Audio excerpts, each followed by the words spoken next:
အားလုံးပဲမင်္ဂလာပါ MMD Building Channel ကနေပြီးတော့ဒီတစ်ပတ်တာတင်လာသားသမီးများအတွက် Hostel ကိုဟောကြားပေးသွားမှာဖြစ်ပါတယ်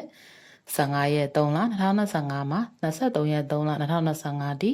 တင်လာသားသမီးများအတွက်တပတ်တာကညမှာဒီနေ့ကစပြီးတော့တင်လာသားသမီးတွေဟာအဖွဲ့အစည်းနဲ့လှုပ်ဆောင်မှုတွေကိုစူးစမ်းပြီးတော့လှုပ်ဆောင်မှာလုပ်ပေါ်ကိုင်ဘက်တွေနဲ့ဆက်သွယ်ပြီးအခွင့်အလမ်းတစ်တွေကိုရအောင်ချိတ်ဆက်ပါစီးပွားရေးနဲ့အလုပ်ကိုင်လှုပ်ဆောင်မှုမှာစိတ်ကူးတစ်တွေဟာချိတ်ဆက်ဖန်တီးဖို့မတော်ဆိုပဲနဲ့အခွင့်အရေးလမ်းအသစ်မြင်အောင်ကြည့်ပါ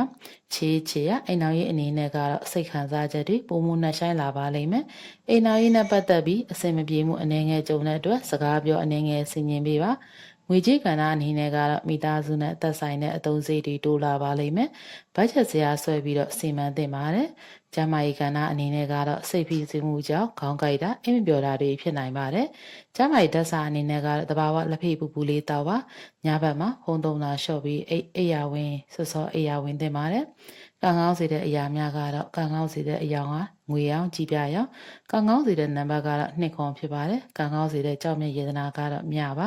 သတိထားရမယ့်အချက်အတိတ်ကိုပြန်တွေးပြီးတော့စိတ်ညစ်မနေပါနဲ့ပြစ္ဆုတ်ပံကိုအာယုံဆိုင်ပါတငယ်ချင်းတွေနဲ့အငင်းပွားမှုကိုရှောင်ပါ